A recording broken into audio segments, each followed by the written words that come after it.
Now move on over to the Middle East, where in Gaza, at least 27 people were killed yesterday in one of the deadliest days since the fragile ceasefire took effect last month.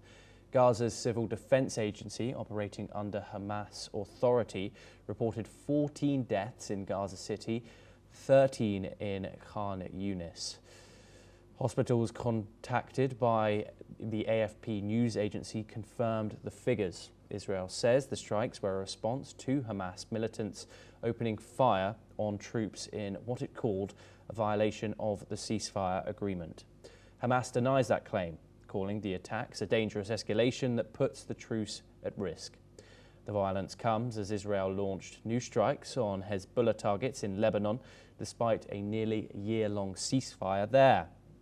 Residents in Gaza described scenes of panic, destruction and fear as families who had just begun returning home were forced to flee again. The ceasefire, part of a US brokered deal linked to the next stage of President Donald Trump's peace plan, remains fragile. The conflict traces back to Hamas's October the 7th attack in 2023 that killed over 1,200 people and Israel's ensuing offensive, which has resulted in more than 69,000 deaths in Gaza, according to the UN figures. Yossi Kapowasa joins us now. He's an Israeli intelligence and security expert. He joins us live from Tel Aviv.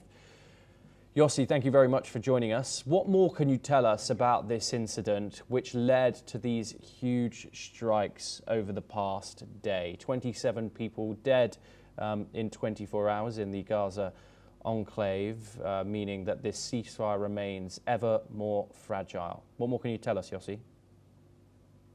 What's happening is that Hamas does not respect the ceasefire ever since it began.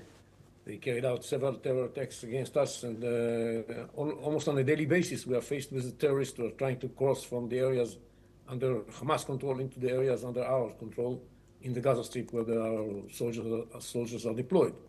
So we carried out an attack against the person that was in charge of all these terror attacks and in Gaza City and in Khan Yunis. And that's what has happened. We are trying to deliver a message to the Hamas people that they have to obey by the rules of this ceasefire. That's, I hope that message was well received. The second phase of the ceasefire is coming up to be discussed. With ongoing events like these, do you see any hope for a transition to the first to the second phase? Look, first of all, we have not finished the first phase. We are still waiting for 3 bodies of deceased hostages that are in the captivity of Hamas. We hope that this is going to be solved soon, and but we cannot know if this is actually going to happen or not. They claim they don't know where they are, and we help them look for those bodies, including in the areas under our control, so far to no avail.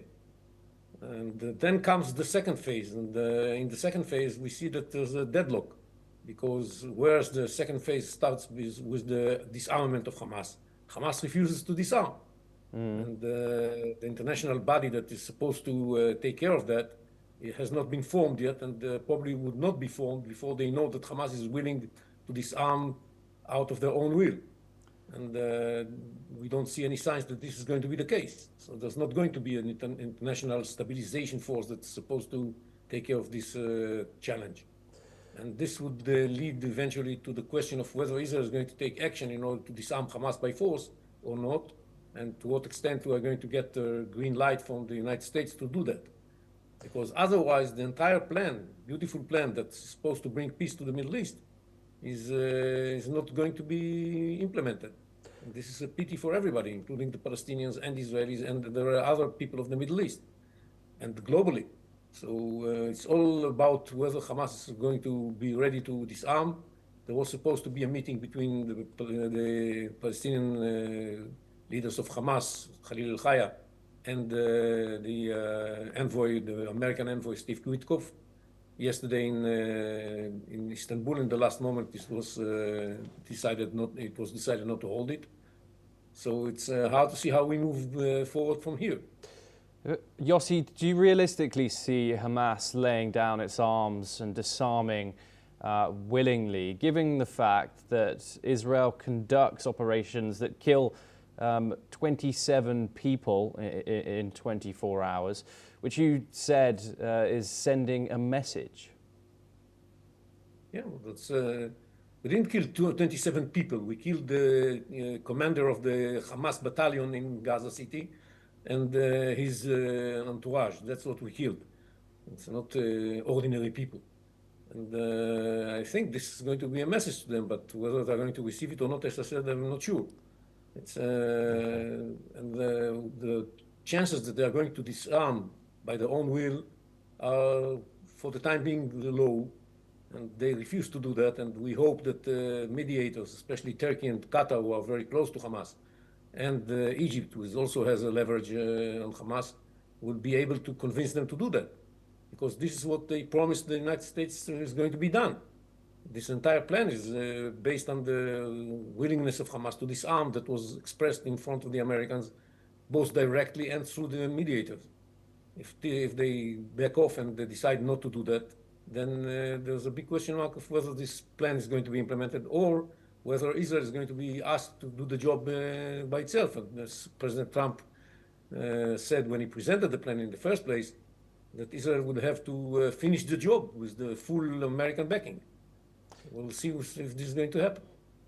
Disarming by force, anyhow, would that be... Anyhow, I'd say anyhow, if we are not, even if we are not going to do that, the situation is going to be such that the rest of the elements that comprise the plan, including the reconstruction of Gaza, is not going to take place. Disarming by force, would that mean a complete resumption of the war in the same conduct that was previously taking place on a daily basis prior to this October the 10th ceasefire? This would mean that, the Gaza Strip is divided today between us and Hamas.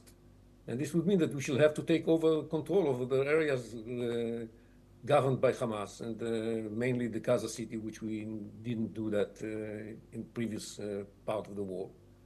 And but this time we're going to do that, if we are going to do that.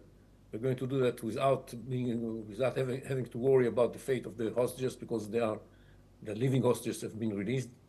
And with full American backing, that's important, and with the understanding of the rest of the world, that we gave a chance to for Hamas to disarm themselves and to allow the people of Gaza to enjoy the benefits of this plan. They refuse to do that, and if this is going to be the case, I guess the international community is going to understand why there is a need for military action in order to disarm Hamas. Okay, Yossi Kapelwasser, thank you very much for joining us here on NewsX World. It's always a pleasure to speak to you. We now move on, and the United Nations General Assembly